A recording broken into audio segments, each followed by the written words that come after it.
que el empleado ha sido designado. Yo no le voy a dar a un gerente que vaya a barrer baño, está claro. O sea, yo tomo un gerente y le digo las funciones de la gerencia, categoría, lo estoy categorizando, ¿no es cierto? Las funciones de la gerencia es para tal cosa, tal cosa, tal cosa. Una gerencia de personal, una gerencia financiera, una gerencia de comercialización, una gerencia de producción. O sea, todo eso tiene que ser previamente determinado en el momento de la contratación del empleado. Eso ustedes lo van a estudiar, lo que sigan la carrera de contador, derecho laboral. Ahora bien, cuando el empleado es tomado, sabe bien dónde va, qué va a hacer y qué le van a pagar y cuántas horas va a trabajar. Como el empleador tiene que saber qué sabe hacer ese empleado para poderlo tomar, ¿no es cierto? Bien, fijada la remuneración básica, que es la remuneración que fija el convenio, el mismo convenio dice, depende del tipo de actividad para que nosotros le hagamos un adicional a ese sueldo. Adicional, ¿por qué razón? Y adicional, por ejemplo, ¿no es cierto?, por riesgo que puede tener el empleado, en el desarrollo de sus actividades. No es lo mismo, yo les decía en la clase anterior, no es lo mismo un enfermero o una enfermera que pasa todo el día atendiendo a personas enfermas, muchas veces con un alto grado de contagio. Fíjense lo que está pasando con el ébola en África y ahora que se está entendiendo en Europa, en Estados Unidos. O sea, ese alto grado de riesgo que tiene el personal asistencial tiene que ser reconocido, ¿no es cierto? Tiene que ser reconocido. Entonces, se paga el riesgo que tiene el personal. No es lo mismo el personal que vende en una tienda que el personal que está en una mina, ¿no es cierto? Con todo el proceso de contaminación que puede tener esa actividad minera, ¿no es cierto? No es lo mismo el personal que está atendiendo acá, que somos nosotros, que el personal que está atendiendo una fábrica de productos químicos con emanaciones de gases que pueden ser tóxicos, el alto riesgo que puede correr. Eso, la ley y los convenios colectivos de trabajo, evidentemente pagan un adicional sobre ese sueldo básico, le van a pagar un adicional por actividad de riesgo que corre, ¿no es cierto?, el personal por esa actividad. También es propio y lógico que a ese personal que está trabajando en situaciones de riesgo se le asigne los uniformes correspondientes. Porque el empleado no puede. Ustedes habrán visto una foto en televisión, esa gente que está atendiendo a la gente que tiene ébola, parecen marcianos, o cómo están totalmente vestidos así, con máscara y todo. Bueno, eso no se lo compra el empleado, por supuesto. Eso se lo tiene que proveer el empleador. O sea, los uniformes, bueno, no me refiero a ese tipo de uniformes, pero sí a los uniformes apropiados, ¿sí? Máscara, barbijo, todo lo que sea apropiado para el desarrollo de las actividades del empleado en condiciones de la mejor seguridad posible. ¿No es cierto? O sea, ¿qué quiere decir? Que los adicionales al sueldo básico, uno, es este adicional por riesgo, ¿no es cierto?, de trabajo, los uniformes que tienen que pagar o que le tienen que proveer, ¿no es cierto? ¿Qué más? Por desarraigo muchas veces se les pagan los alquileres de la vivienda. O sea, si yo tomo un empleado que está viviendo en Tucumán y yo lo necesito en Humahuaca, por ejemplo, y soy una empresa grande que se asentó y está haciendo una obra en Humahuaca, pues lo traeré al empleado, pero el empleado no lo puedo desarraigar de su casa para traerlo acá con su familia por X cantidad de tiempo, sino también voy a pagarle la vivienda, ¿no es cierto?, los gastos de traslado. Todo eso va a ser un pago adicional que la empresa va a realizar. ¿Qué más puede ser? Si el empleado de Tucumán, porque es tucumano y ha nacido ahí, está, y yo lo traigo, lo desarraigo de acá y los traigo a Humahuaca por un año, 2 años, evidentemente que yo tengo que pagarle qué cosa. Voy a hacerle trabajar en una actividad, no es lo mismo vivir en Humahuaca, hoy es mejor vivir en Humahuaca que en Tucumán, te digo, Yo hacía 43 grados en Tucumán anteayer, casi se ve el ritmo, Humahuaca, por lo menos es más sano, ¿no? Bueno, pero no importa, digamos, un empleo que vive allá y que se lo trae para acá, es lo que se llama zona desfavorable. O sea, mandarlo a trabajar en zonas, bueno, no hablemos de Humahuaca, hablemos directamente en Abrapampa, o en Minas Piriquita, o en Minas La Aguilar. Evidentemente, gente que no está muchas veces viviendo en esa zona, se le paga zona desfavorable, ¿no es cierto? Como adicional también en ese sentido.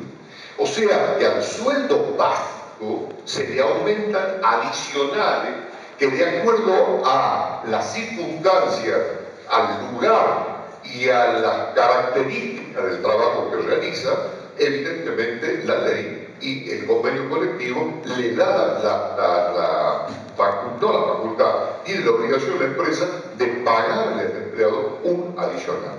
Y también, ¿por qué no?, el presentismo, y también, ¿por qué no?, la antigüedad, y también, ¿por qué no?, los títulos que podría tener el empleado. Podría ser un profesional que a lo mejor no tiene solamente un título de licenciado en administración, sino que tiene un título de especialista en tal cosa, o de máster, ¿no es cierto?, en finanzas, y entonces lógicamente esos títulos se pagan, ¿sí?, como adicionales al sueldo básico. ¿Han entendido eso o no? ¿Lo han entendido? Bien.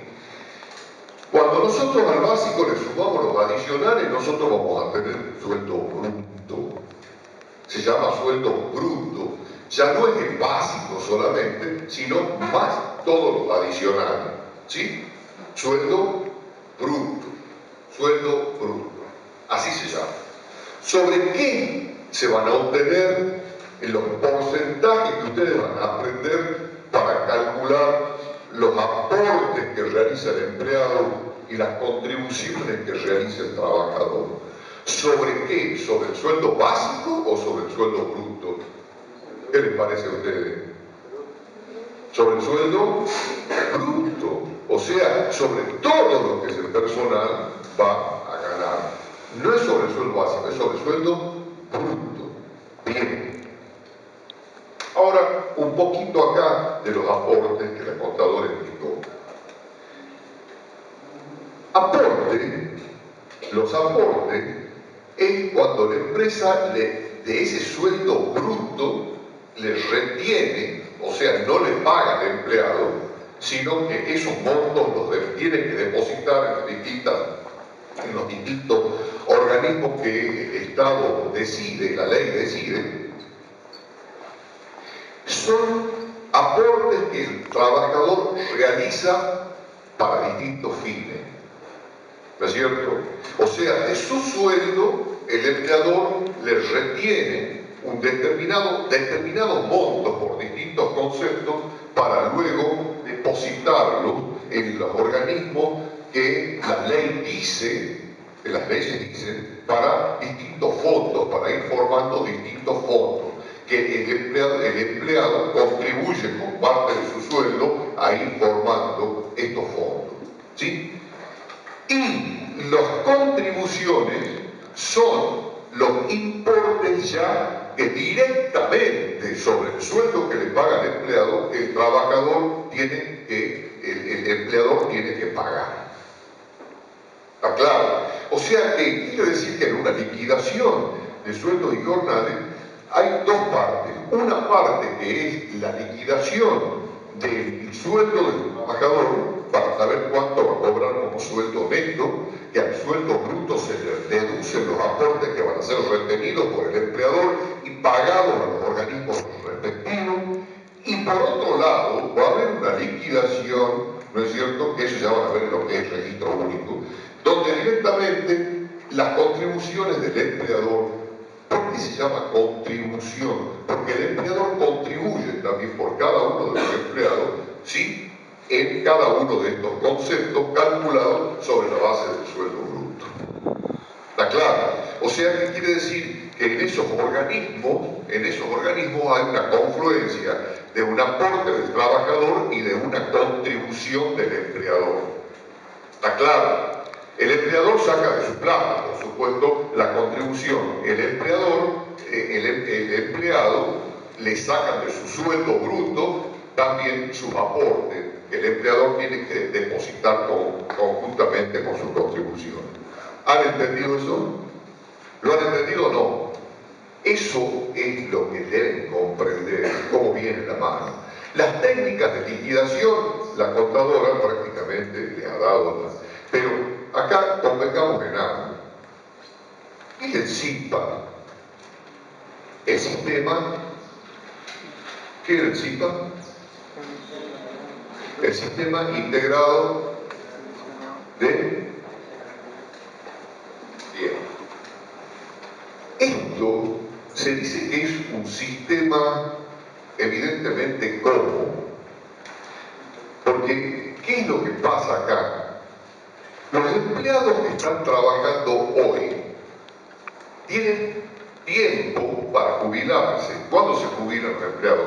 A los 65 años, depende del tipo de actividad, a los 60 años, a los 70 años, o sea, depende del tipo de actividad que estén realizando y que diga la ley con respecto a cada uno de ellos, ¿no es cierto? Y los convenios colectivos de trabajo.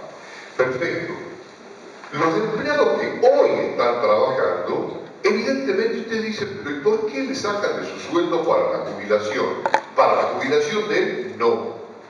Es para hacer el fondo solidario que sirve para pagarle la jubilación a todos los empleados jubilados. Porque si no, ¿de dónde sacan para pagar la jubilación a los jubilados de ahora? ¿De dónde sacan?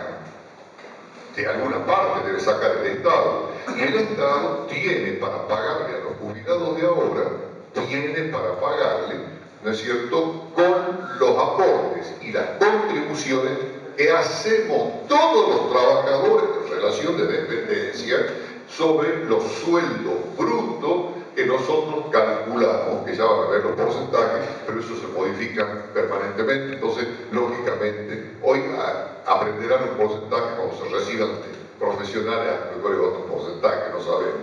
Pero de todas maneras, eso es un fondo solidario que todos los trabajadores en relación de dependencia y los empleadores tienen que hacer y aportar solidariamente todos los meses los aportes sobre los sueldos brutos y las contribuciones en este sistema integrado. ¿No es cierto? Entonces quiere decir de que esto va a servir para pagarle la jubilación, sirve para pagarle la jubilación a todos los jubilados actuales. Así como cuando ustedes se jubilen, o nosotros los jubilemos, nos van a pagar la jubilación, los aportes y las contribuciones de los trabajadores que estén vigentes en actividad en el momento que nos jubilemos. ¿De dónde va a salir el dinero para pagarnos las jubilaciones a nosotros jubilados? Directamente del aporte y de la contribución que cada uno de los empleados y empleadores vigentes en ese momento vayan realizando. ¿Han entendido? Eso se va a depositar a la ANSES, porque ANSES es la que administra el tema de la jubilación de todos los trabajadores, ¿sí? La Administración Nacional de la Seguridad Social. Bien. Entonces, nosotros tenemos que, evidentemente, esta jubilación sirve, este dinero sirve, y tiene que ser cuando el empleado se liquida el sueldo, se le retiene la parte de aporte y el empleador pone la parte de contribución y ese monto de dinero va a depositarse, ¿no es cierto? Primero por la AFIP, va a depositarse luego al ANSES para que tengan los fondos suficientes mensuales para pagar las jubilaciones a todos los jubilados del momento. Por eso se llama sistema solidario.